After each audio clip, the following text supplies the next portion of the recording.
Se abre el debate para la intervención sobre el tema. Preguntas que se ha puesto el profesor aquí en el aire. ¿Todo el mundo la tiene muy clara? ¿Todo el mundo lo tiene muy claro? Sí.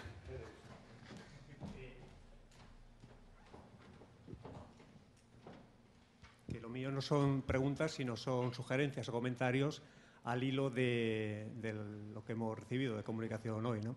Lo primero en relación a la ponencia magnífica y muy divertida de Javier Armentia, y es en relación con el principio de precaución. Es decir, todos los educadores y los divulgadores científicos y tal, efectivamente, estamos plenamente interesados en desmontar todos los prejuicios y todos los clichés que arrastran la pseudociencia, ¿no? Que por otro lado son, desde el punto de vista emocional, muy difíciles de erradicar y de combatir, ¿no? Pero claro, la aplicación de la crítica a este tipo de pseudociencia muchas veces puede llevarnos en un extremo de lo que ayer se habla también de la arrogancia de la ciencia. Es decir, la ciencia no tiene respuesta para todos los descubrimientos y para todos los hallazgos que están apareciendo en la vida cotidiana. Entonces, muchas veces la propia comunidad científica, no solamente de las ONGs y de los propios gobiernos, cada vez más adoptan y se plantean el compromiso de aplicar el principio de precaución frente a un dispositivo, un producto, una tecnología novedosa, ¿no? Entonces, claro, aplicar este principio de precaución hay que decir según y cómo, porque puede ser un principio de paralización, ¿no? Es decir, que no se haga absolutamente nada, y esto es una aplicación, digamos, perversa, sesgada de este principio, ¿no? Pero, por ejemplo, en relación con determinadas críticas, por ejemplo, con las antenas de telefonía móvil, con los alimentos transgénicos, que tú no has citado, pero también podría relucir ahí una enorme cantidad, por ejemplo, de basura pseudocientífica, pero también hay unos argumentos racionales, insisto en esta palabra de la racionalidad, que deberían ser tenidos en cuenta y que no se pueden despachar de un plumero diciendo que son simplemente pues, son prejuicios, ideas absolutamente sin contrastación con la realidad, ¿no? Me refiero, por ejemplo, los efectos térmicos o no térmicos de los campos electromagnéticos, hay que investigarlos más, independientemente de que haya mucha superchería al respecto, y hay que aplicar también una serie de principios precautorios, por ejemplo, lo que significa no abusar del uso de los móviles, impedir su abuso, incluso su uso, por ejemplo, para niños, etcétera, etcétera, porque efectivamente está demostrada, ahí sí, una determinada incidencia que no es cancerígena, por lo menos no sabemos, pero que sí tiene incidencia por lo que se llama la barrera hematoencefálica, etcétera, etcétera. Entonces, todo esto hay que explicarlo bien, sin caer, repito, en irracionalismos y en planteamientos que son absolutamente inviables. La antena de telefonía móvil es una tecnología que ha venido para quedarse, pero evidentemente tampoco sin despachar, digamos, de tirar el agua sucia con el niño dentro, como suele decir en el lenguaje coloquial, ¿no? Entonces, esto es importante. Los transgénicos igual, por ejemplo, hay muchos argumentos que son irracionales contra los transgénicos, pero un principio de precaución significa que hay que identificar muy bien este tipo de productos, saber si puede haber hibridación o no, por ejemplo, con productos naturales, etcétera. Y esto no es pensamiento racional, no es pensamiento mágico y no es pensamiento, digamos, que deba ser despachado y que deba ser absolutamente, digamos, puesto en negación, ¿no? Es una impresión, lo digo como, digamos, profesor y también como ONG, ¿no? como ecologista, ¿no? Y en relación con la segunda intervención, yo pienso que hay que ser mucho más claros. Las jornadas del año pasado fueron muy instructivas, espero, o leccionadas al respecto, en el sentido de lo que actualmente, por ejemplo, está literalmente cortocircuitando e impidiendo una auténtica educación científica en nuestros alumnos, es lo que el profesor Tobeña el año pasado hablaba del pensamiento tóxico, es el pensamiento constructivista, del que hemos tenido aquí, por ejemplo, un ejemplo. Es decir, pensar ese espontaneísmo de los alumnos de que haciendo un remedio y una aplicación falsa y absolutamente caricaturesca del método científico en el aula van a adquirir, digamos, y llegar a las altas cumbres del conocimiento, está literalmente abocado al fracaso. Entonces, mientras no desmontemos la secta psicosociopedagógica, no es desgraciadamente solamente psicólogos, sino son pedagogos, son también sociólogos de la educación, que tienen literalmente secuestrado lo que es la capacidad de decidir en relación con el tratamiento que tiene que ser en la enseñanza de las ciencias y en la enseñanza general. La educación no levanta cabeza. Lo decimos los que tenemos experiencia, llevamos más de 30 años, por ejemplo, dando clase de forma ininterrumpida, ¿no? Y mientras tengamos esta secta que está literalmente limitando nuestra capacidad de autonomía, atentando incluso a nuestra dignidad profesional e imponiéndonos un sectarismo de signo contrario al que tuvimos que padecer bajo la enseñanza del franquismo, realmente la enseñanza científica y la enseñanza general seguirá estando tocando fondo. Entonces, o desmontamos realmente los Álvaro Marchesi, César Coll, Fernández Enguita, Jimeno Sacristán, por decir nombres y apellidos, que todo el mundo conoce y que los hemos leído, etcétera, o si no, realmente la enseñanza seguirá en la postración absoluta en la que se encuentra en la actualidad y, desgraciadamente, no levantaremos cabeza. Muchas gracias. quiere contestarle al... ¿Quiere contestarlo?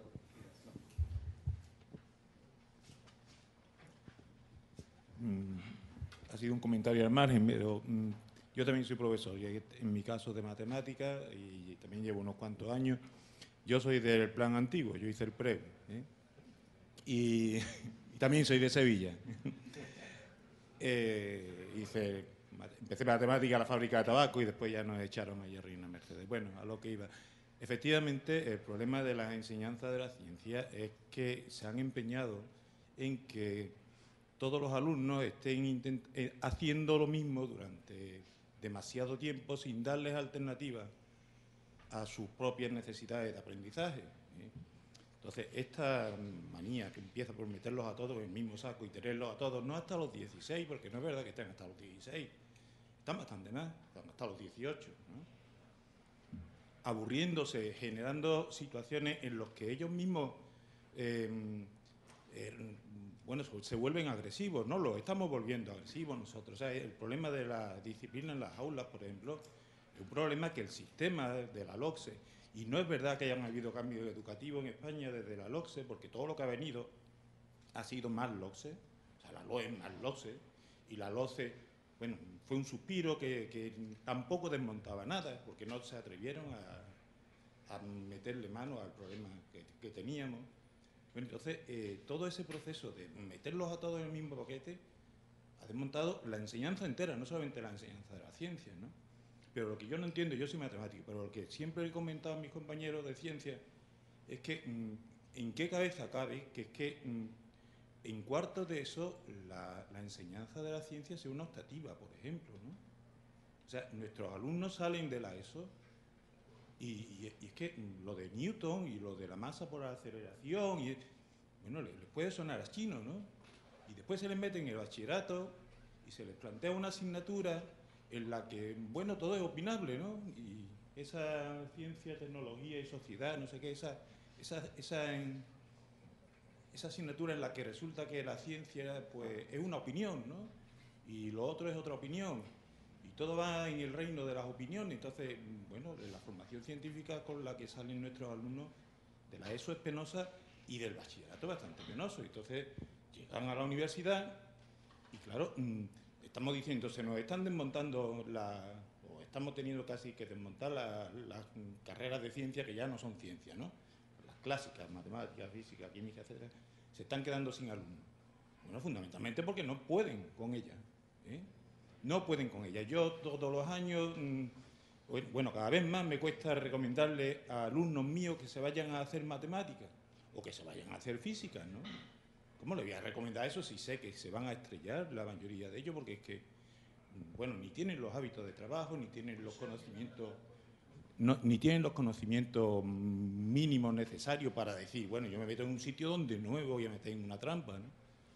Entonces, yo estoy de acuerdo con lo que has dicho, o sea, la secta pedagógica y colaterales, eso hay que desmontarlo, y mientras que eso no se desmonte, la enseñanza de la ciencia no tiene arreglo.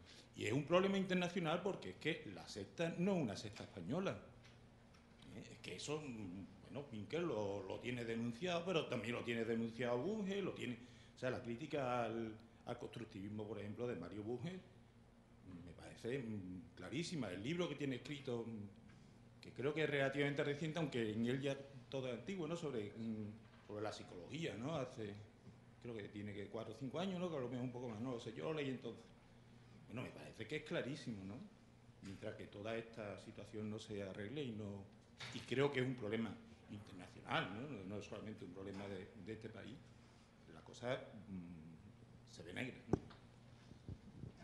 Muchas gracias. Tiene la palabra la palabra pedida y Manolo. 1, 2. Venga. Da igual. ¿Puedo hacer otra pregunta?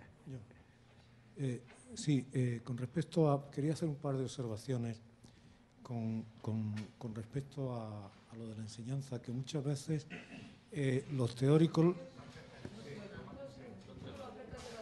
lo que hacen es crear como disyuntivas falsas, ¿no? Es decir, enseñas a aprender ¿Enseñas conceptos o enseñas a aprender? Dice, y ya puestos, ¿por qué no enseñamos a aprender a aprender? Quiero decir, ¿cómo se puede enseñar a aprender por oposición a enseñar conceptos? Porque una cosa, evidentemente, todos estamos de acuerdo en que la enseñanza memorística y todo eso no va a ninguna parte. Ahora bien, lo que no podemos pretender es que el alumno es el buen salvaje y que, protegido por toda esta comunidad benévola de profesores y de autoridades, el alumno en el aula vaya descubriendo el fuego, vaya descubriendo la rueda, vaya descubriendo el movimiento de los astros, porque eso no es así. Es decir, no hay diferencia en la realidad, en el mundo de la realidad, no hay diferencia entre aprender actitudes, como todo este lenguaje, y aprender conceptos. Porque lo que hace el conocimiento es que transmite, si se hace con éxito, transmite o despierta algo que es connatural a la especie, que es la curiosidad. Y es una curiosidad que el profesor, que la tradición dirige. No es una curiosidad en el vacío pedagógico, que en el fondo es en la inocencia del buen salvaje. La inocencia del buen salvaje adoctrinada por el comisario político, del que se ha hablado aquí. Es decir, aquí todo depende. Yo hablaba ayer de comisarios y del buen salvaje, y es eso. Es decir, por una parte está el comisario político que da las directrices, y por otra está el buen salvaje, que es el que en su playa aprende divirtiéndose, aprende a inventar el fuego, aprende, porque todo lo demás además lo aprende en cono, ¿no? Es decir, sin diferencias de concepto. Yo cuando mi hija, tengo 3 hijos y he visto la caída progresiva. Mi hija ya no estudió una cosa que se llama conocimiento del medio. Conocimiento del medio, que un día estudiaban el gorila y otro día estudiaban si te caes en el suelo, te compras una tirita, ¿dónde compras la tirita? ¿No? Y había mucho cuidado, eso sí, que hubiera representación igualitaria de niños y niñas y todo eso. Entonces, los conceptos con los cuales la mente, y no son conceptos naturales, son conceptos que se tienen que enseñar. Y además es que no hace falta que es decir, el niño no tiene que descubrir por su cuenta que si se tira por las escaleras va a ser malo. Eso como experiencia es bonito, ¿verdad? Sí, a todos nos parece que es más creativo aprender que si te tiras tú por la escalera, te caes, te rompes una pierna y dices, fíjate qué bien lo he aprendido, ¿no? Que dice, no te tires por la escalera, niño, que te caes, ¿no? Pero claro, el profesor Morgado ha hablado de algo para lo que está dotado el cerebro humano, que es la capacidad virtual de proyectar experiencias ajenas, en la cual, entre otras cosas, reside la capacidad de crear arte y literatura y de disfrutar de ellos. Es decir, la capacidad de proyectar una experiencia no tenida. Eso parece que en la enseñanza, por lo poco que yo sé, no. Y luego hay otra cosa, que es esa cosa de la obsesión de crear teorías sobre cosas. Mi hija estudia traducción en la universidad. Está en el último curso. La traducción es una de las cosas más atractivas que puede haber, ¿no? Mi hija dedica la mitad del tiempo, más de la mitad del tiempo, a aprenderse unos apuntes ininteligibles sobre traductología, teoría de la traducción. Es decir, porque si solo eres traductor, es una vulgaridad, es lo que hacen los guías turísticos, ¿no? ¿No? Pero si tú eres traductólogo, dices, pero vamos a ver, yo le digo a mi hija, pero a ti no te enseñan historia de la traducción, porque si enseñas historia de la traducción, tienes que enseñar la historia entera de la cultura. Y es una cosa extraordinaria, interesantísima. Ayer se hablaba del camino por el cual la ciencia griega y Aristóteles llega a Occidente, a la cultura occidental, a través del camino de los persas y de los árabes. Eso es maravilloso. Y mi pobre hija y sus compañeros y sus compañeras están desesperados aprendiendo una cosa que es falsa, que es palabras. Traductología. ¿Cómo traductología? ¿Eso qué es? Teoría de la traducción, ¿no? ¿Enseñamos a enseñar? ¿Enseñamos a enseñar a enseñar? ¿Enseñamos a traducir o enseñamos a traducir a traducir? Es, de verdad, me parece que, insisto en algo que dije ayer, es decir, el ser humano, por su naturaleza, porque nace muy desprovisto de todo, tiene un instinto que es el de aprender. Y paradójicamente hay presupuestos gigantescos y millones de personas dedicados a frustrar esa curiosidad. Porque claro, tanto decir, si es una ciencia o no es una ciencia, ¿por qué no nos conformamos con que las cosas sean un arte, sean un oficio? ¿Hacer guitarras es una ciencia? No, señor. Y es dificilísimo. Y requiere una vida entera. Ayer hablábamos de formas de conocimiento y yo citaba unos mapas que hay en el Museo de Historia Natural de Nueva York, que son los mapas que usaban los polinesios para navegar. Es decir, esto es una hazaña tecnológica, para navegar por toda Polinesia, no llevándose por las corrientes y no con la Kon-Tiki ni nada de eso, con un conocimiento muy cuidadoso de las corrientes, de las estrellas y todo eso.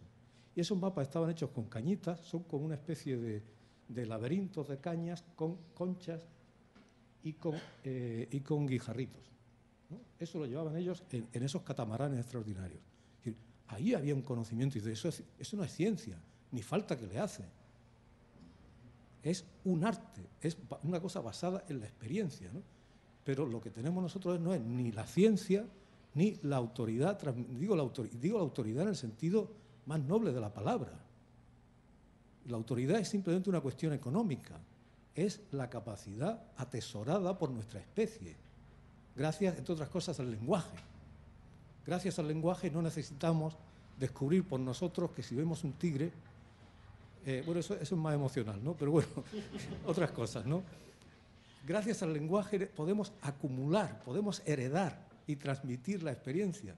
Y yo creo que hay, de verdad, una conspiración, y con todo mi respeto hacia el trabajo de todo el mundo, una conspiración para que eso se frustre, ¿no? Bien, creo que tenía la palabra.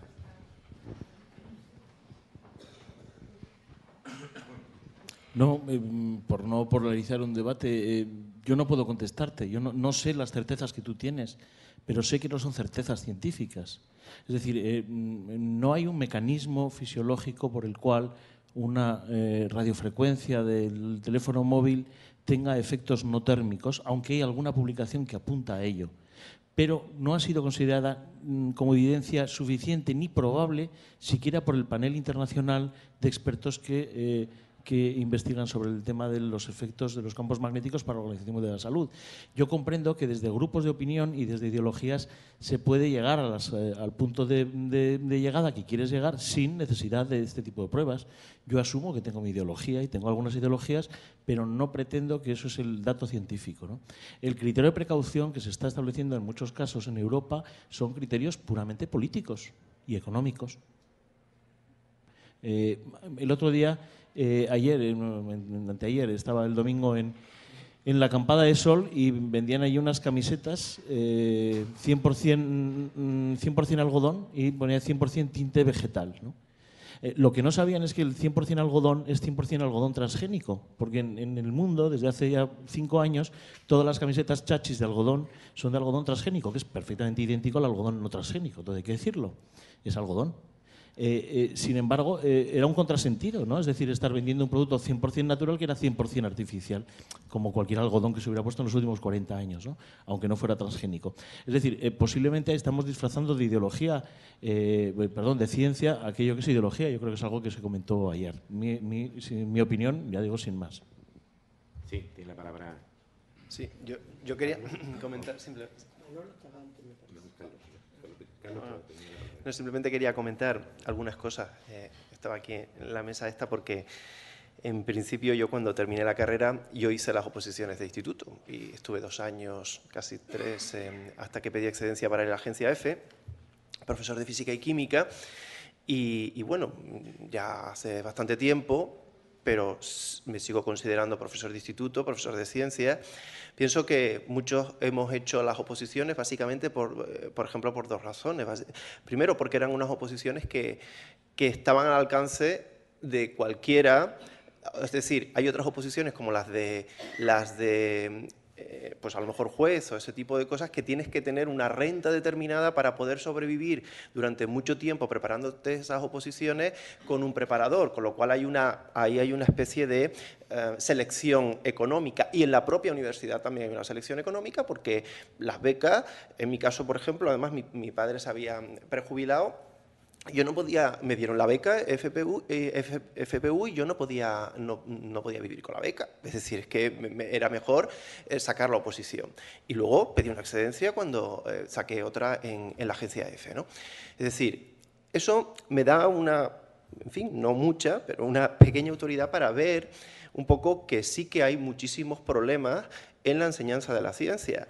Y a pesar de que ahora doy justamente lo contrario, o sea, ahora doy letras porque doy técnicas de reporterismo y doy periodismo, bueno, todavía recuerdo aquella circunstancia. A mí me parece, por ejemplo, que hay varios elementos que son en la enseñanza en España que son peligrosos. Por un lado, Javier, por ejemplo, es un muy buen, además yo conozco trabajos de él, es muy bueno en didáctica, pero es muy bueno porque es físico.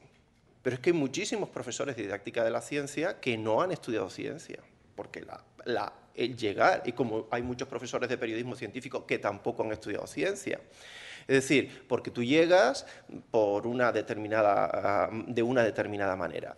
Y ahí hay un problema de la propia universidad que yo ayer bromeaba, pero no sé si es broma o no broma con Javier Armentia, respecto a escribir un libro en su colección sobre la Universidad Vallatimo, ¿no?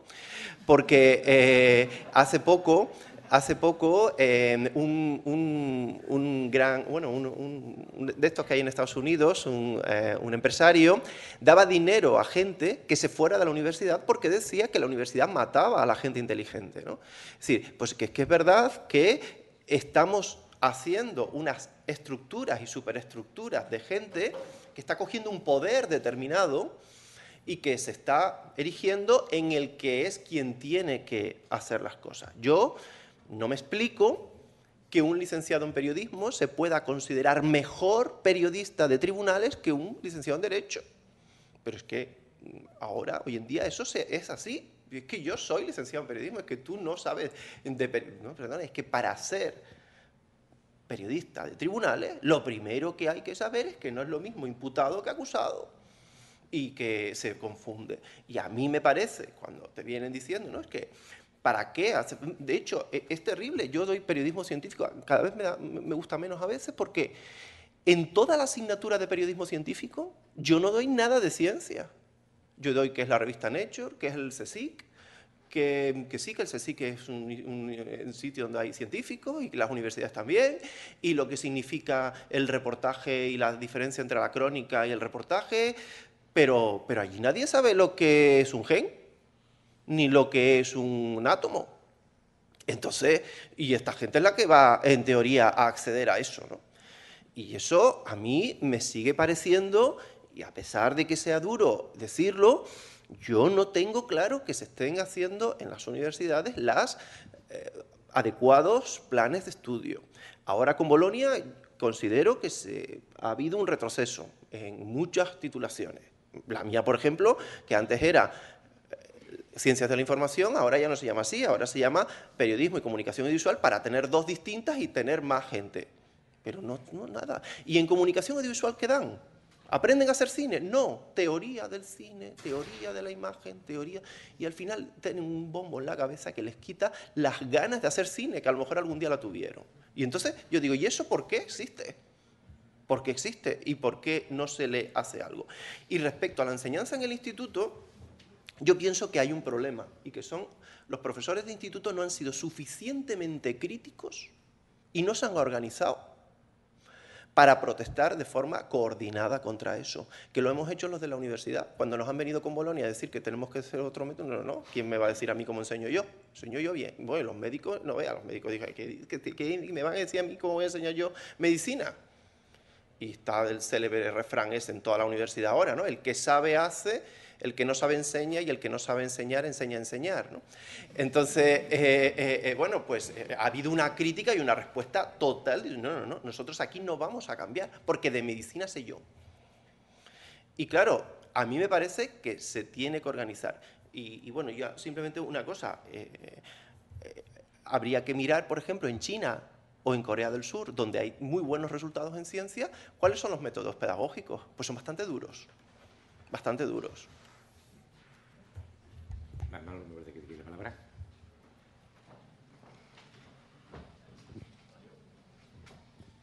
Yo no quería hablar hoy porque hablé mucho ayer. No, hablo en serio, ¿no? Y de verdad no quiero dar más la tabarra de la justa, ¿no? Lo que ocurre es que, por lo pronto, estoy de acuerdo con vosotros, y en particular contigo, al 100%, ¿no?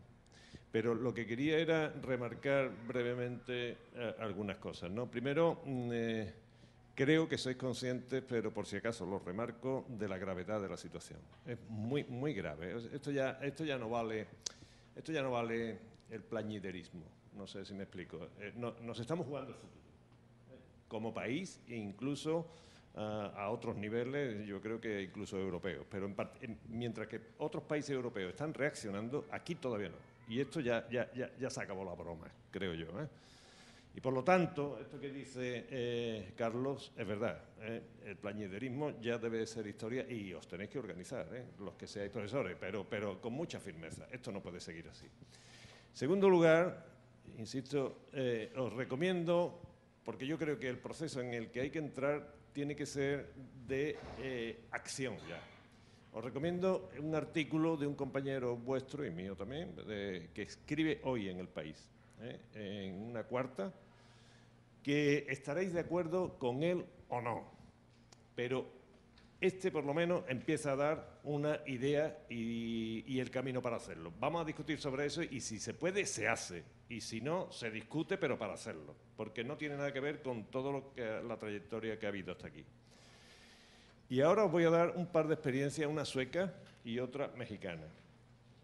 En la de México estoy además muy contento, ¿no? Porque el librillo ese que habéis visto ahí, yo hice un librito sobre los 10 experimentos más bellos de la física, ¿no? Entonces recibí un correo de la universidad de una profesora de la UNAM que querían hacer unos folletos sobre cada uno de esos 10 experimentos, con experimentos para niños y que los iban a repartir gratuitamente en las bocas de metro. ¿Que cuánto cobraría yo por derechos de autor? Por supuesto le dije que nada, ¿no? Entonces esos libritos se empezaron a hacer, me los iban mandando, yo los corregía y demás. Los pagaba el Estado, o sea que era gratuito. Y en lugar ya de repartirlo por el metro, empezaron montones de maestros, en particular los rurales, a hacerlo, a adoptarlo. Y después hacían unas bolsas. Bueno, entonces se extendió tanto, tuvieron tanto éxito que las tiradas eran ya de cientos de miles de ejemplares, ¿no? Entonces, en reconocimiento a mí, me llevaron allí y yo hablaba, me pasearon por todo México para hablar con los maestros, no con los niños, ¿no? Y empezaban ya, cuando yo estuve allí, a repartir unas bolsitas de plástico con pelotitas de ping-pong, con esponjas, con elásticos, me parece que costaba algo así como, no llegaba a €1 cada bolsita, para reproducir experimentos. Y cuando yo iba a un sitio, pues los maestros rurales iban allí, yo les daba la charla, ¿no? Y ellos contaban cómo los niños habían hecho esos experimentos en sus escuelas, ¿no? Incluso llevaban estadísticas con perdón, etc. Bueno, ¿qué quiero decir con todo esto? Que en México están tratando de inventar. ¿Me explico? Se han metido en un proceso en el que esto de las bolsitas y de los experimentitos y todo esto podréis ridiculizarlo todo lo que queráis, da igual, pero están moviéndose, están haciendo cosas. Ellos son conscientes de que el Estado tiene que actuar de alguna manera y lo están haciendo. Entonces, claro, esta agitación que tienen ellos es lo que yo creo que hace falta aquí, porque los profesores, y ahora va la provocación para vosotros en España, seguro que os ha pasado como a nosotros en la universidad, nunca hemos vivido mejor, nunca hemos vivido mejor. Nada. Los profesores de la universidad es cuando más ganamos, cuando menos exigencia tenemos, cuando más esto, y entonces tenemos un nivel acomodaticio que nos impide pelear. Y esto que están haciendo en México es una cosa, o lo que viene hoy en el país, que deberíamos de debatirlas todo, pero no los psicopedagogos, con perdón, psicopedagogos hay que echarlos. O sea, no, han fracasado, porque si el sistema, estamos de acuerdo que ha fracasado, pues hay que sustituirlos por otros. Y ese otro tiene que ser un movimiento de base que por eso he contado lo de México. Y en Suecia lo que ha ocurrido es que se ha saturado la universidad. Vamos a pensar también en eso. Yo no doy receta porque no tengo ni idea, eso sois vosotros, pero en Suecia se llegó a saturar las universidades y los centros de investigación. Y entonces ha habido un flujo, muchos compañeros míos y eso, que es muy original, y han sido que doctores, magníficos doctores de investigación de vanguardia, han ido a las escuelas a enseñar a los institutos, porque ha habido remodelaciones, ha habido institutos que han cerrado, y cantidad. Si vierais el revulsivo que ha sido eso, por lo visto, para las escuelas rurales suecas, ha sido impresionante, nadie se lo esperaba, ha sido una cuestión laboral. Pero de pronto tú tienes ahí un doctor en biología molecular, un doctor en ingeniería de no sé qué, enseñándole a los niños. Esos no tenían ni idea de enseñar a enseñar, ni sabían qué enseñar, ni nada, no habían visto un niño en su vida. Y ha sido, por lo visto, un revulsivo tremendo.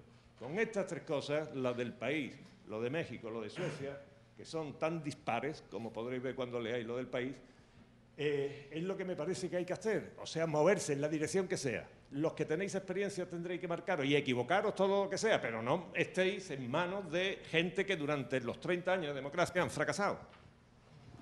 Muchas gracias.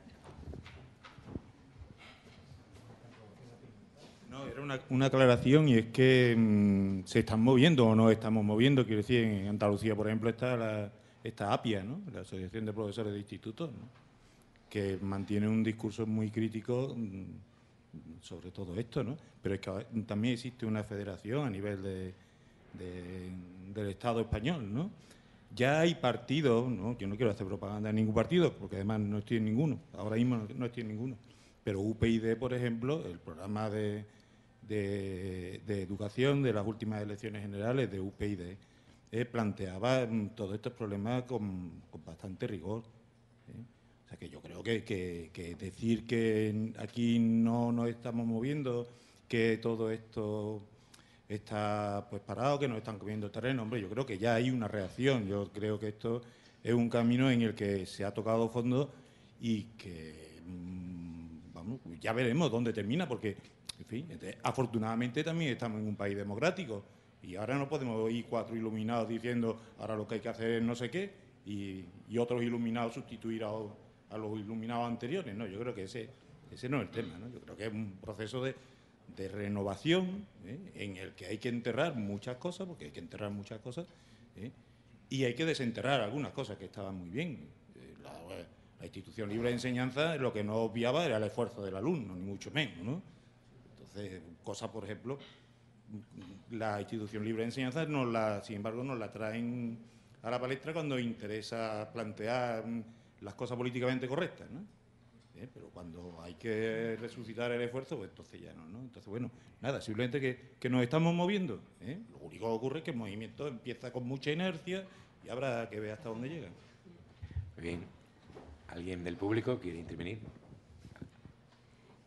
Bueno, pues yo un poco, no he leído el artículo del periódico, lo haré después, pero sí hay más movimientos y algunos, pues, satisfactorios y en realidad bastante bonitos.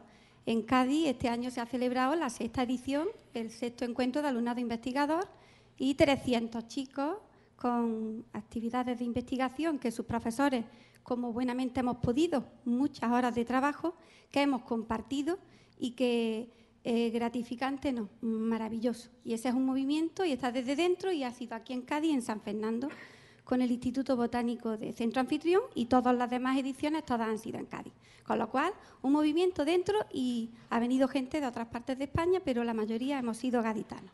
Eso por un lado. Tampoco conocía esa experiencia de México tuya, pero con respecto también a la de Suecia, pues sí que al centro en el que trabajo, pues hemos tenido la fortuna también de invitar a gente de Rota, que son investigadores. Pedro Real, está en el Centro de Células Madre, en Granada, y como es roteño y estudió en el centro en el que yo imparto, pues ha venido y ha hecho y ha pasado y es roteño y ha estudiado allí, y los chicos se lo han encontrado por la calle en Navidad y súper contentos. Mira, maestra, que lo he visto. Y Juan Carlos Galindo también, que estuvo contándoles cómo el viaje en el Hespérides, como en la Antártida, y fue fascinante. Pero el pequeño o el principal problema que yo, como docente de ciencia y vocacional, yo hice biológica en Granada y me presenté a mis oposiciones por eso de que a mí me gustaba enseñar y quería hacerlo, y un año suspendí, otro aprobé, y compruebo y he visto, he trabajado en distintos centros, pues que por supuesto prácticamente ninguno hemos sido enseñados a enseñar, con lo cual pues lo intentamos hacer lo mejor posible, pero hay gente que ni siquiera les gusta enseñar, y eso es gravísimo. Eso es gravísimo, porque los chiquillos que caen en esas manos pues detestan las cosas. Y ¿por qué no damos esa confianza o cobijo que la pedagogía, la psicopedagogía nos podría dar a los que intentamos enseñar, ya que no la conocemos? Pues yo, bueno, pues mi pequeña o gran formación que he intentado tener, ya que no la hice con pedagogía, pues yo leo y veo modelos teóricos que en ningún caso, en mis 18 años de experiencia, puedo reproducir ni veo entre mi alumnado, que va de primero de ESO a segundo de bachillerato. No va, no reproduzco ninguno, o es una cosa tan teórica, y que de eso a lo que hacemos, a lo que pasa, es un abismo. Es decir, es inútil, lo siento. Entonces, esa viabilidad no está. Por eso tal vez no tengamos fe en ese tipo de trabajo, ni nos parezcan, nos aporten apenas cosas, porque se desligan de la realidad. Entonces no los puede llevar a la práctica. Y en cierta manera sí que creo que la pedagogía nos podría enseñar y nos debería de enseñar es a ellos que conocen el grado el desarrollo cognitivo del niño, cómo va, pues cómo no nos pueden, no controlan, vigilan, ven, custodian, que lo que se les enseña a los niños, los conceptos que tenemos que transmitirles o que queremos transmitirles, tienen capacidad para comprenderlos. Porque es que yo cuando he visto y reviso y en los mismos libros de ciencias naturales en los que imparto, o cuando he visto los de mi hija estudiando en primaria o en grupos de trabajo que en años anteriores he tenido con centros de primaria, yo decía, pero ¿cómo va a entender esto un chiquillo si es que es imposible? Entonces, ese desligado del concepto con la capacidad que tenga el niño para aprenderlo, los pedagogos, pues serían ellos si conocen ese desarrollo, ya que no estamos formados para enseñar y lo hacemos muchos de nosotros lo mejor que podemos, y hay mucha gente a la que ni siquiera le gusta. Un segundito, por más o menos réplica, pero muy poco. No, es muy breve. Es que me he explicado mal, porque me estáis convenciendo, vamos, que todo eso, y entre otras cosas, mira, yo es que yo sé muy bien, yo voy a los institutos, y procuro, no puedo ir más que una vez al mes, que es lo que me he propuesto, y procuro diversificar por toda España, ¿no?, en los distintos. Y yo veo cada cosa que es fascinante, ¿no?, desde Zafra hasta y Castolas del País Vasco, y en Cataluña, en Lérida, estuve la última vez, se hacen unas cosas magníficas, o sea, que yo sé lo que se están haciendo en los institutos, por lo menos a los que voy, ¿no?, y ver las experiencias. Esto tiene que ser una cuestión de Estado. ¿Me explico? O sea, es que si no, no me he explicado bien. Es que cuando yo he dicho lo de México, lo he dicho lo del DESTI, esto, lo único que quiero decir es que en absoluto penséis que yo critico, porque hay institutos como todos, buenos, malos y regulares.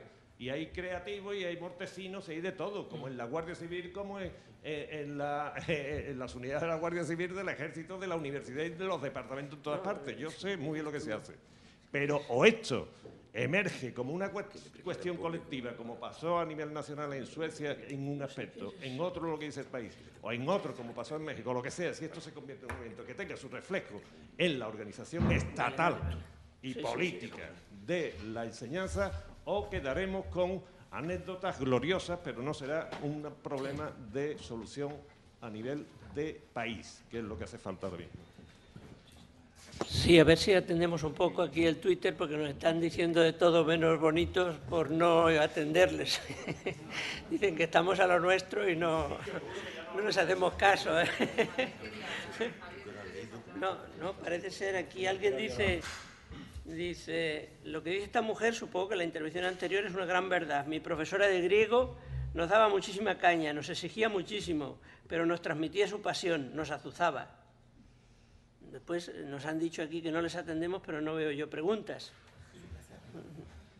A ver, más arriba, a ver, espera.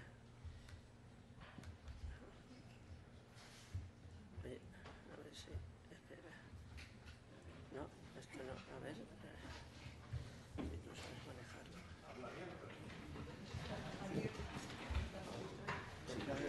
manejarlo. Bueno, yo un par de cosillas. Una que me quedé con ganas ayer, cuando hablabais después de las últimas ponencias en el coloquio, de por qué había menos chicos que cogían la carrera de ciencias, ¿no? Yo me fui de aquí haciendo una reflexión, ¿no?, que os la quiero comentar. Vamos a ver, vivimos en un mundo de la imagen, donde a los chicos se les transmite lo que ven permanentemente, ¿vale? Cogen periodismo porque teóricamente van a salir en la tele y es fácil conseguirlo. Cogen derecho porque supuestamente se gana mucho dinero. Cogen psicología porque está de moda, ¿vale? No cogen ciencias porque desde que llegan al instituto y desde antes se le transmite que para hacer carreras de ciencias hay que ser un lumbrera, ¿vale? Y ellos no se consideran lumbreras porque además la realidad es que suspenden, ¿no? Pero curiosamente muchos institutos, a la hora de matricularse en ciencias o en letras, hay más grupos de ciencias que de letras. Sin embargo, a la hora de llegar a la universidad, muchos de los de ciencias terminan en letras, ¿vale? ¿Por qué? Unos porque no consiguen plaza, porque se necesita una nota muy alta que no han sacado en selectividad, ¿vale? Otros porque en el camino ya se desencantaron, ¿vale? Yo creo que hay una cosa que falta en secundaria. Yo no soy de secundaria, pero sí la conozco y la he vivido. He vivido la infantil, la primaria, los adultos, la secundaria, he vivido todas las etapas y he visto cómo hay cosas que se han ido perdiendo, ¿no?, que a mí me parece que son penosas, ¿no? La enseñanza es aburrida, es decir, le seguimos echando la culpa a la LOCSE, le seguimos echando la culpa ahora a los pedagogos, que os aviso no son santos de mi devoción precisamente, ¿vale? Ni los psicólogos, lo siento. Pero hay una realidad, es decir, es aburrido, es decir, la ciencia es experimentación y yo pregunto, ¿cuánto de experimentación hay en las clases de secundaria, en las carreras de ciencias? ¿Cuántos laboratorios se trabaja? ¿Cuánta experimentación en matemáticas? Sigue siendo una enseñanza totalmente teórica, ¿vale? Y gran parte de eso se traslada a la universidad, sigue siendo teórico. Yo creo que a la hora de enseñar, en efecto, hay que tener conocimientos, pero hay que saber enseñar, porque hay gente que es unos auténticos lumbreras en conocimientos, pero no saben transmitirlos, no saben bajarse a las edades de los que tienen delante para transmitirlos. Yo creo que si queremos que los chavales amen la ciencia, tendremos que acercársela, pero no de forma teórica y aburrida. Estoy de acuerdo contigo en eso, de empezar a experimentar desde abajo. Pero te voy a poner un ejemplo. Yo recuerdo cuando la secundaria estaba en los colegios de primaria había laboratorios, ¿vale? Se trabajaba mucho con los laboratorios, pero no solamente los que estaban en séptimo y octavo, sino hasta los de infantil, porque como estaba el laboratorio, pues hacían expediciones a mirar por los binoculares, ¿vale? Y allí se veían las alas de mariposa, los distintos tipos de tierra, se metía el gusanillo. Los chicos, si quieren, eso les atrae, ¿eh? Todo lo que sea experimentación, descubrimiento, todo eso a los chavales les atrae, ¿eh? Y te pongo un ejemplo, claro, yo he rescatado el único binocular que hay en mi colegio, ¿vale? Que estaba con un bocadillo dentro, para que te hagas una idea del aprecio que se le tiene a esas cosas, ¿vale? A los chicos les encanta, pero les encanta, lo que son 25 para un binocular, la cosa no da mucho de sí, ¿vale? Pero ellos disfrutan con los experimentos. ¿Qué es lo que pasa? Que no lo tienen a la mano, ¿vale? Ellos llegan y se les da teoría, aburrida, en un mundo de la imagen, en un mundo de lo visual, en un mundo de la práctica. No les llega, no les estamos haciendo llegar ese interés, pero no podemos echar la culpa ni a pedagogos ni a la LOCSE, que la tienen en su parte. Incluso yo creo que hay maestros que se lo ocurran, maestros, ¿vale? Hay maestros que trabajan en esa línea, pero son maestros, son casos aislados, no es el sistema, ¿vale? Para nada, es mi opinión, ¿eh? Disculpad, Javier, por favor. Sí, muchas gracias. Me alegra de ver la diversidad de opiniones. Creo que estamos todos de acuerdo que hay problemas estructurales, llámese LOCSE o lo que se quiera llamar, pero hay problemas individuales, es decir, que no podemos utilizar a LOCSE como coartada para no implicarnos. Estoy de acuerdo con la compañera en que la vocación, yo se lo digo a los maestros cuando van a hacer las prácticas, lo primero es la vocación. La deficiente formación que tengáis la podéis suplir, pero es querer enseñar y hay alternativas. Lo que pasa es que lo más cómodo es seguir el libro de texto, y eso es lo que hace el 90% de los colegios. Estoy de acuerdo con que el libro de texto, como decía Manolo, es que yo a lo mejor de mi hijo lo cojo y no entiendo lo que les preguntan los alumnos, o si le preguntan lo que tienen 2 páginas atrás. Eso no es enseñar ciencia, eso es enseñar a lo mejor para ser notario y tener una memoria fotográfica. Entonces, no nos escudemos tampoco en eso, tenemos libertad para hacer lo bueno y lo malo. Y los pedagogos, vuelvo a decir, yo no soy pedagogo, yo soy físico y me gusta enseñar ciencia, intento hacerlo de la forma más sistemática posible. Los pedagogos nos han echado ahora en el nuevo grado de las optativas que teníamos en su licenciatura, pero tampoco le echo la culpa a ellos, creo que podemos hacer las cosas mejor.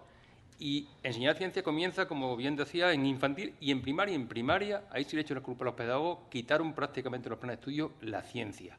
Nos encontramos con que maestros de educación física que tenían 20 horas en toda su carrera de conocimiento del medio, del cono, tenían que enseñar en su momento en ciencia a alumnos de quinto y de sexto de primaria. ¿Qué ciencia le iban a enseñar? La del libro de texto. O sea, que es un problema también de base, un problema estructural, pero también un problema de actitud nuestra. Yo ahora estoy dando el máster y yo ahora este cuatrimestre que empieza me voy a un instituto.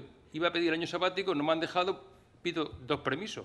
Me voy a un cuatrimestre a un instituto a retroalimentarme. Entonces, el trasvase entre niveles tampoco existe. ¿Por qué los maestros no vienen a dar clases en nuestra facultad y nosotros vamos a enterarnos de cómo se enseña ciencia en los colegios y los institutos igual? Entonces, la propia administración nos ha separado en compartimentos estancos. La universidad nos quejamos, pero no sabemos qué se está haciendo en el instituto. ¿Cómo conjuntamente podríamos hacerlo mejor? No quiero prolongar porque esto da para mucho. Pedimos disculpas a quienes nos estén por Internet. Si nos estén siguiendo por Internet, al parecer había algún problema en el sonido. Mil disculpas. Todas las sesiones mañana estarán colgadas en Internet, estarán colgadas en nuestra página, 2 Culturas. Simplemente en Google escribiendo 2 Culturas todos juntos, es la primera opción que aparece, y estarán colgadas junto con todas las de las ediciones anteriores, y allí estarán pues todos los años que esto funcione. Es decir, que a partir de mañana podéis ver todas las sesiones de esta edición y de las ediciones anteriores, pero en concreto esta. ¿Alguna pregunta más?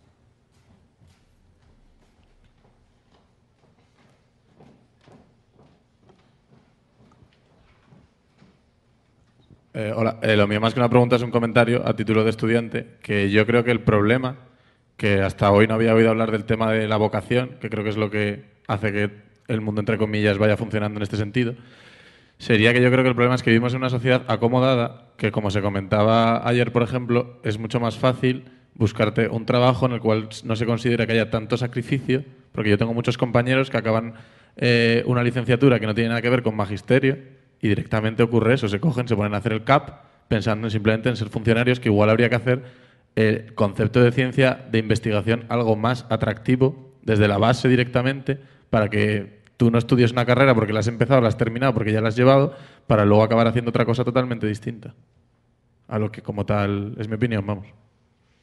No sé si se me entiende. No, yo simplemente creo que eso se remediaría si hubiera un grado de profesor de ciencias. Ya ni máster ni CAP, un grado, donde uno estudiara por las ciencias fundamentales y alguna didáctica de las ciencias. Evidentemente hace falta también. Pero claro, uno desde el principio sabría lo que va. El problema es que ahora se mete uno, cuando yo ponía, ¿por qué se mete uno profesor? Que se lo pregunte cada cual. Yo como la compañera, yo sí lo hice vocacionalmente, pero no sé si todo el mundo lo hace así.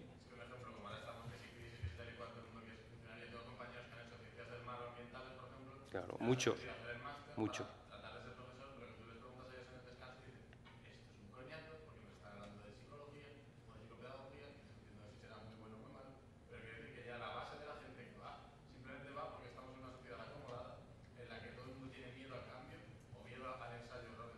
Sí, sí, estoy de acuerdo. Nosotros se lo hemos preguntado este año en una encuesta y lo ponían casi todos. Lo hacían por tener el máster, no porque realmente les gustara dedicarse a la enseñanza. Y ese es el problema.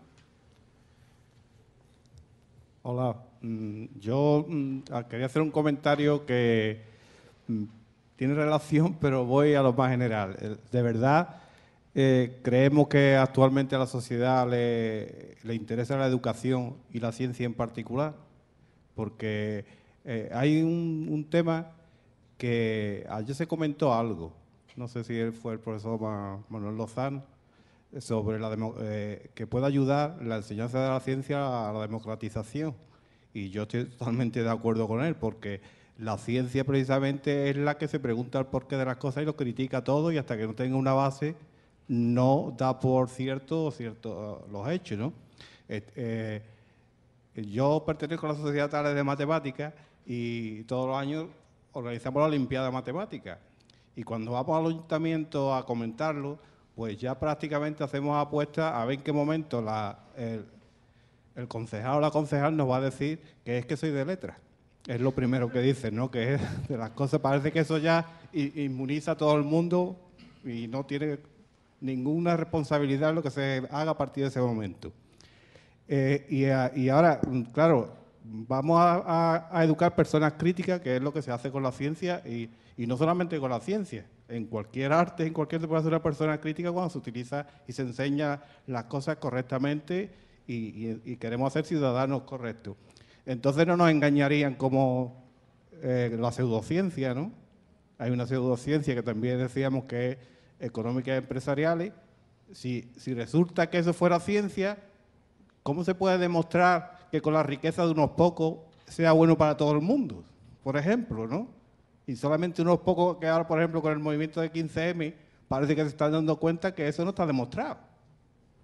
Si llegamos a ese punto y todo el mundo queremos que piense de esa forma, interesa de verdad, se promociona, tiene interés la educación o no lo tiene, por eso hay tantos cambios y la utilizan de la forma que se utiliza. Esa es una duda que yo tenía y solamente hacer el comentario. Sí, solo un comentario muy breve a lo que dice. Estoy de acuerdo en lo primero, porque a mí me ha ocurrido también ir a ayuntamientos y en cuanto pronuncias alguna palabra, que podría ser Linux, podría ser redes, ordenadores, ya ves que el alcalde o el concejal ha empezado a pensar en otra cosa. Sigue sonriendo, pero ya sabes que ha desconectado absolutamente de lo que estás diciendo en el momento. Y entonces a continuación te dice, mira, ¿por qué no escribes un informe y me lo envías? Que es el momento en que, evidentemente, ya sabes que no va a servir para nada. Carlos me envió hace tiempo, yo creo que está en la página 2 Cultura, la composición del gobierno chino. Y es curioso, quiero recordar que de los 9 altos cargos chinos, 8 son ingenieros o científicos. Entonces, si lo comparas tú con cualquier democracia de las que tenemos occidentales, bueno, yo lo he hecho con mis alumnos, con una asignatura que imparto de sistemas y tal, bueno, vamos a ver un poco, pero en cualquier gobierno, el gobierno Aznar, Felipe González, el actual, bueno, el 80% son de derecho. Los economistas, como lo importante es gestionar, pues son otro tanto por ciento. Y después queda ahí un individuo simbólico, que puede ser un ingeniero, en el caso de Álvarez Cascos, Bernard Soria, en el caso de la última, que bueno, que tiene alguna formación en ciencias, más o menos, pero es así. Entonces, sí que es preocupante, efectivamente, cuando vas a un ayuntamiento a ofrecer pues el desarrollo de unas redes o cualquier cosa, efectivamente, olvídate, yo ya no voy realmente, ni desde luego no hago los informes porque sé que es perder el tiempo. Quería responder porque sí que es cierto que hay un desinterés, pero efectivamente yo creo que el desinterés, y bueno, no voy a hacer publicidad de mi libro, pero realmente el desinterés es occidental y es un desinterés básicamente relacionado, desde mi punto de vista, puede que no sea tanto con los sistemas, vamos, es mi hipótesis y que un poco he defendido fuera, ¿no? Vamos a ver, si hay sistemas tan distintos en Corea del Sur, en Estados Unidos, en Canadá, en Inglaterra, en España, ¿por qué en todos esos países ocurre lo mismo? Es decir, está ocurriendo que la gente no quiere estudiar ciencia en Occidente y sí que la quiere estudiar en China y en India. Pues básicamente por una razón también. Primero, la ciencia es dura, pero es que además en esos países ven que la manera, como decía él y como decía muy bien ese artículo, que se preguntaba qué pasaba, si eso iba a implicar, como se está preguntando todos los anglosajones, si eso va a implicar su declive cultural. Entonces, el problema es que mientras que en China, si tú haces ciencia, tienes ganado muchísima posibilidad de tener un gran desarrollo económico posterior, porque no se concibe un político que no sepa ciencia, o no se concibe a alguien en un banco que no sepa ciencia, pues en España no sucede eso, y no sucede en Estados Unidos. A Obama ha dicho que hay que potenciar la ciencia, no sé, pero Obama no es de ciencia. Angela Merkel sí es física, ¿no? Y Margaret Thatcher era química, hay gente que sí, pero realmente no todo el mundo, ¿no? Entonces yo creo que ahí hay un problema, y hay un problema también añadido respecto a cómo los medios de comunicación dicen que es la ciencia, ¿no? Y eso es importante. A mí sí que me gustaría decir que respecto a la carrera de profesor de ciencia, hay que tener mucho cuidado con eso, porque a mí me parece que hoy en día nadie que esté en este momento en la universidad se va a jubilar en el trabajo en el que empieza. Yo creo que las carreras tienen que ser muy flexibles y que todo el mundo, yo lo digo por mi caso, es que he trabajado en empresa pública, empresa privada, soy profesor de instituto, en la universidad, es decir, pero y todo el mundo va a trabajar en muchas cosas, por lo tanto, tienen que ser muy flexibles. Y a mí en ese sentido me da un poco de rabia, y aquí que hay un catedrático de la Facultad de Física, pues por ejemplo, que la Facultad de Física pues haya eliminado prácticamente la química de sus planes de estudio. ¿Y eso qué está sucediendo ahí? Pues que los físicos no se pueden presentar a las oposiciones de física y química, porque son 50 temas de física y 50 de química. Y yo aprobé con un tema de física, porque los 3 que me salieron fueron de física, pero también es verdad que lo hice muy químico, porque eran ecuaciones termodinámicas de los cambios de estado, y se puede ir mucho a la química en ese tema. Pero yo recuerdo un chaval que estaba conmigo justo delante de mí, que le tocaron los 3 de química, y que me acuerdo que dijimos, oye, ¿por qué no nos los cambiamos? No, esto es así, ya está, ¿no? Porque claro, él estaría encantado de hacer alguno de los 3 de física, yo estaba encantado de hacer alguno de los 3 de química, pero yo lo saqué adelante. Y además aprobé sin tener experiencia. Quiero decir que a mí me parece que cuando tú quitas la química, es verdad que a lo mejor la física no necesita la química, es cierto. Los químicos sí que necesitamos la física, pero la física, con las matemáticas, ellos se van. Pero cuando tú quitas la química y quitas la bioquímica, pues realmente tú estás diciéndole a esas personas que solo pueden ejercer en una determinada, que solo pueden ser físicos, porque yo creo que los profesores cuando hacen un plan de estudio están pensando en qué formación es la mejor para tener los becarios a los que tengan que enseñarles menos para hacer investigación, no en la formación mejor para ese individuo. Y a mí me parece que todas las facultades que hayan quitado la química y la biología, las facultades de física, la química y la biología, pues obviamente se ve que esas facultades, claro, y ahí sí que estoy entonces de acuerdo con Javier, de que obviamente es que esa gente que está estudiando física de forma tan profunda, pues es que claro, también puede haber ahí un diferencial. Fíjense una cosa, una de las causas que dicen los de recursos humanos por las cuales una persona se puede deprimir en su trabajo es por la sobrecualificación. Es decir, no es verdad que un veterinario sea el mejor carnicero. Es cierto que a lo mejor sabe muchas cosas de tal, pero no tiene por qué ser el mejor carnicero. La sobrecualificación hace que tú te desmotive. Una persona que estudia 5 años de matemáticas con la topología diferencial, no sé qué, de los espacios de Hilbert, no sé, yo de verdad, eso es lo mejor. Yo pienso que, por ejemplo, la Universidad de Cambridge no tiene licenciatura en física concreta, sino en ciencias. Tú vas luego haciendo unos itinerarios más o menos, son solo 3 años, aquí hemos puesto otra vez en Bolonia 4, y luego tú te haces un gran máster para ahí. Yo no sé cuál sería la solución, pero desde luego, y bueno, yo cuando fui profesor de instituto, con el primer director, que eso es lo bueno de ser funcionario, el primer director ya tuvo una bronca, porque a mí me tocaba física y química en el nocturno y unas matemáticas en el diurno, y tenía que compartir, que eso a los profesores de instituto no nos gusta, y resulta que la física de COU la daba él porque decía que era físico, pero él había hecho las oposiciones de matemáticas, y tuve yo que reclamar al inspector, decir, vamos a ver, ¿quién da esto? ¿El que es físico o el que ha hecho las oposiciones de física y química? Y me dio la razón, y el hombre se tuvo que aguantar. Es decir, cuidado, porque no se está formando muchas veces para algo que sea pluridisciplinar y que podamos tener muchísimas posibilidades de trabajar. El chairman me da la palabra para que conteste a una pregunta que tenemos aquí en Twitter. un poco extraña, pero voy a intentar responderla. Dice algo así como: ¿a qué lugar corresponde la parte verde de atrás del cerebro? Y no sé a qué se refiere, porque no sé si hemos proyectado alguna imagen que tenga una parte verde, pero en cualquier caso le quiero decir a la persona que hace esta pregunta que el lóbulo occipital, que es la parte de atrás del cerebro, es la primera parte de la corteza cerebral que recibe la información desde la retina, es decir, sobre energía luminosa, a través del tálamo.